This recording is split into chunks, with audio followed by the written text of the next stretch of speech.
Yep, this defiler will be perfect for my Night Lord's army. Hope the model's pretty cool.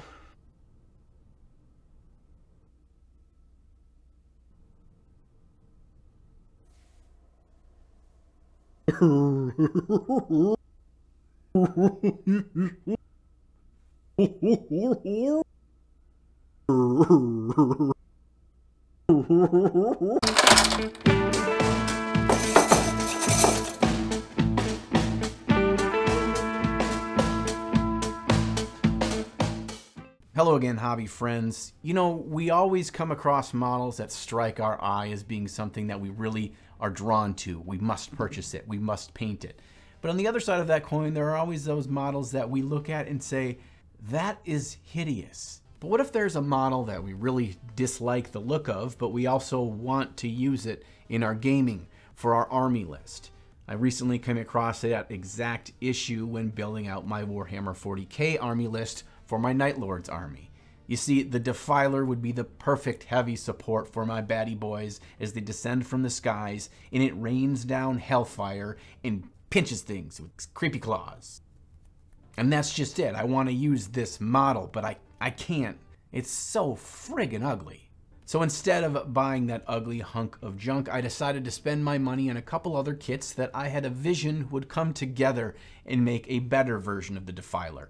And I grabbed my old bits boxes and see if I could find anything else in those to help along the way. Now, I've never done a big kit bash or a major conversion before. Sure, I've replaced a head, or I've put on different weapons or slightly different pose, or added wings to models that didn't have wings. But this is kind of a whole different animal. You really are forced to design from scratch and try to refine your vision as you go, and it can be a bit daunting. To start, I wanted to avoid focusing on specific details.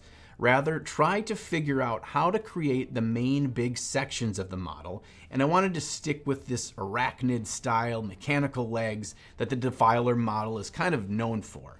The Necron Triarch Stalker has some pretty awesome spidery legs, so that was the first kit I knew I wanted to use for this, and I got building those legs first. Today's sponsor is Broken Anvil Miniatures and their new venture, Broken Anvil Monthly, a monthly Patreon where each month you get epic offbeat miniatures for your gaming needs and for some painting enjoyment. Each month we'll introduce a new theme of minis for you to 3D print at home.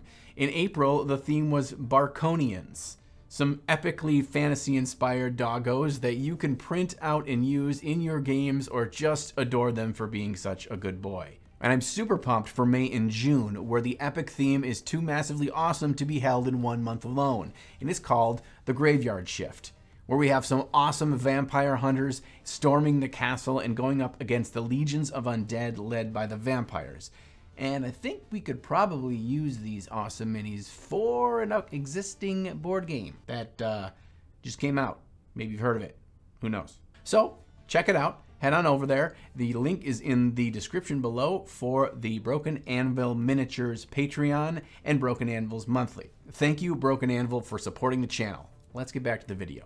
Games Workshop adds a lot of specific details for their models, really to tie them in with their own faction. So on the table, you can tell that these models all belong together and are in the same army. But this can cause a bit of an issue. When I'm using some Necron bits or a different faction's bits, it's not really going to look like a Chaos army. So we're going to have to find a way to deal with that. My cordless Dremel became a very valuable tool in this project, especially when trying to deface some of this detail that makes a model appear to be a part of a different faction. I went through with the grinding tip first to try to get rid of this weird robot alien alphabet stuff. And while it did grind it away, it was very imprecise and pretty nasty on the plastic. I could see trying to get through really large hunks of a project with this, but for finer detail work, I found that a small diamond tip drill would work perfect. It gave me a lot more precision, and I could get right up to some edges and keep them fairly clean. And all I needed was a quick sand with some sandpaper afterwards to fully smooth that surface. Now that we've got some legs, let's worry about the body of our defiler. And the second main kit I used for this job was the Venom Crawler, which comes in the Start Collecting box, which I was going to buy for this army anyway, so I had the model. There's a couple reasons why I really liked the idea of using the Venom Crawler in this kit bash. First of all, it's got a big old spider butt. And this spider butt works really, really well with the arachnid style legs already used thus far. And I think we can kind of lean into that spider aesthetic. Secondly, it's a chaos model innately. So it's going to have more of that chaos look, chaos details, and then we can use all the little spare parts of this kit to really get our money's worth and use those all over for the chaos feel.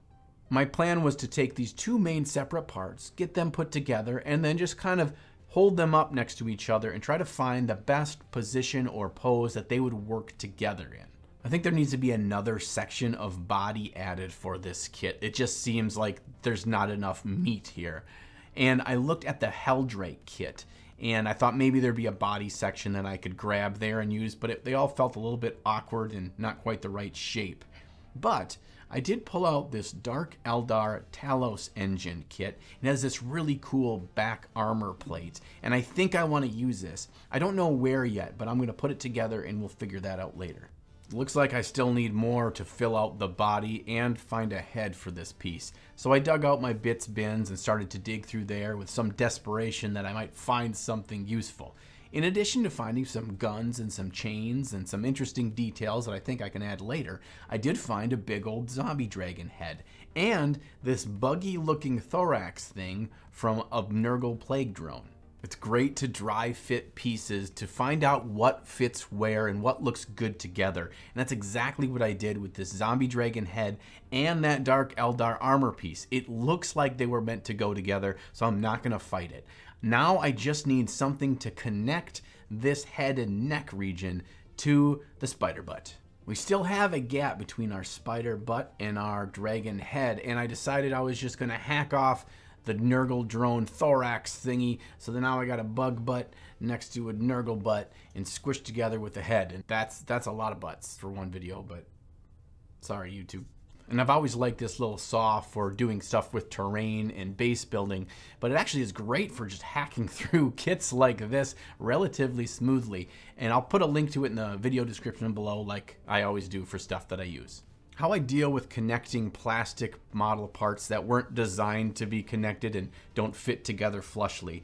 I use a two-part process with plastic cement. The first bottle has just turned into what I call sprue goo, a thick substance you can make by taking a half-full bottle of plastic cement and filling it up with plastic bits of sprue that you don't need. You can always go as thick or as thin with this goo as you like, but I prefer it a nice thick consistency. I use the thick stuff as my primary glue and run an extra line of it where the pieces meet if they're not flush. I then take the pure plastic cement from the bottle and smooth out the transitions of where the goo meets the model until it becomes a nice, smooth, seamless surface. The defiler has a big gun called the battle cannon. I am having a hard time saying the word defiler and not using Arnold's voice. I am the defiler! The gun that I found for my battle cannon is a little bit too small for my liking, so I decided to increase the size by adding a plastic card tube that I cut to add a longer barrel to get proper length and girth to our battle cannon. I decided that there was a good chance I was going to need some coils or tentacles or something, so I grabbed my green stuff and these Green Stuff World tentacle and coil rollers, and I just rolled out a bunch and put them in different shapes. Since they're going to need to cure overnight, I just made a whole bunch and I'll deal with them later. That is a problem for future John to solve.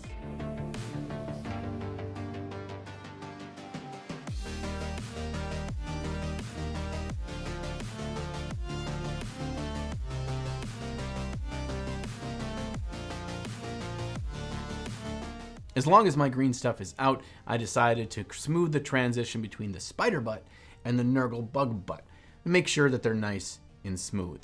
And I also want to adhere a stronger connection between the top of the model that I've created and the bottom, so I reinforce with a little ring of green stuff and smooth that out as well, so we have a nice firm connection there.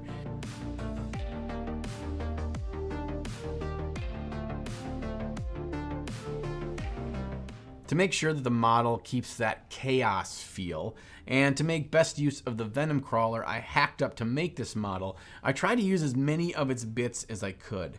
I made some of the front grabby claws, and I hacked up other legs to look like mechanical supports that give the model a little bit more weight overall.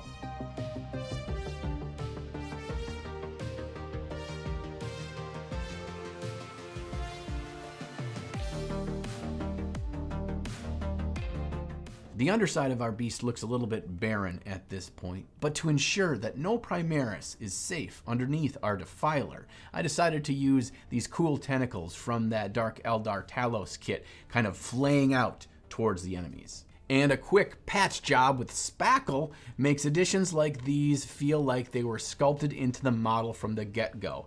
And a little trick I use is to add a little water to my tool or brush and smooth over that still wet spackle for a nice smooth finish. And since our spackle is still wet, I decided to push some of our coils into it and gluing the other side of the coil to the underside of the model. This gives us a nice cool little detail with that biomechanical feel.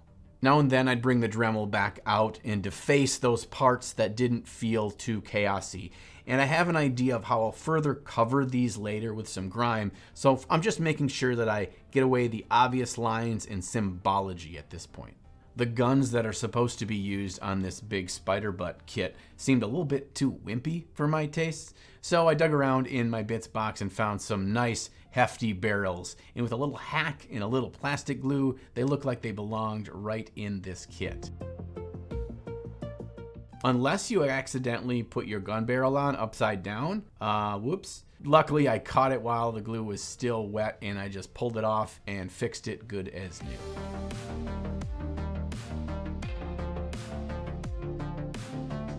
I attached the battle cannon to the top of the spider butt, and then I looked around for areas that looked like they needed a little bit more detail, and I used these cool little chaosy wing dinger things that come with the Raptors kit, and I put those everywhere that they looked like they needed to go. And I took one final pass on adding more details, trying to use things that I had hacked up in the process thus far, like this little armor spiky bit that fits well on the Dark Eldar armor kit, as well as some old Osiark Bone Reaper spearheads that I used for my prior video on painting that army.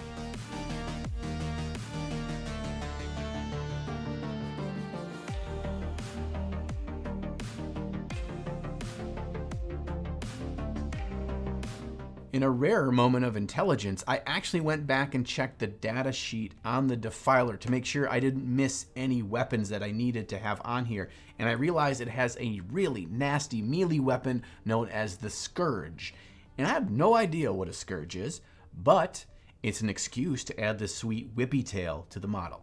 And while I'm creating this sweet whippy tail, I want to take a moment to thank all the beautiful brush ninjas out there that have chosen to support me on Patreon, especially those new to the Samurai and Shogun tiers. Your names are on the screen. Your support means the world to me, and I enjoy chatting with you all on Discord and sharing with you each week on my weekly vlog.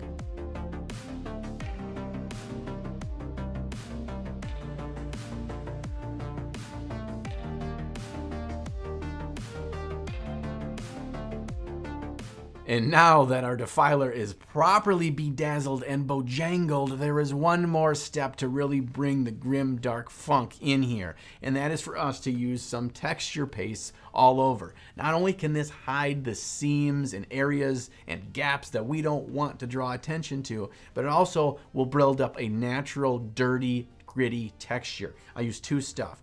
I use a regular red Oxide paste by Vallejo to give us a nice, really fine, gritty texture when it dries. And then I use the Texture Agrellan Earth by Games Workshop. Any crackle medium paint will do here, so we get a variety of textures all over.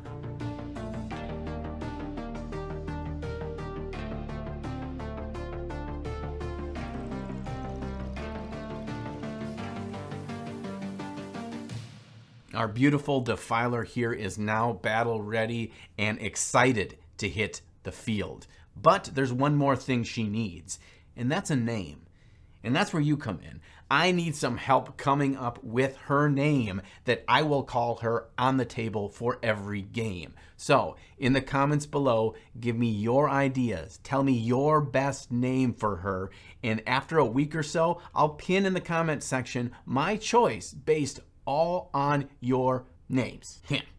I gotta say, I had a ton of fun on this project. It was just freeing to just hack stuff up and be creative, almost like you were sculpting something from clay. And the best feeling was at the end, I realized that I had a one-of-a-kind model. No one else has one like this. And I think you might enjoy that process as well. And then when you paint it up, you'll be so proud of the unique piece that only you have. Oh, and I bet you're wondering if I'm gonna paint this beautiful Sheila up for a video on the channel. And I guess you're just gonna have to subscribe to find out. See what I did there? Yeah, I'm gonna paint the whole army for a video at the end of May. I'm terrible at keeping secrets. Stood out as being around the right shit. It was an amazing feeling when I started to properly debazzled. Get into the chopper. Get down. Who is your daddy and what does he do?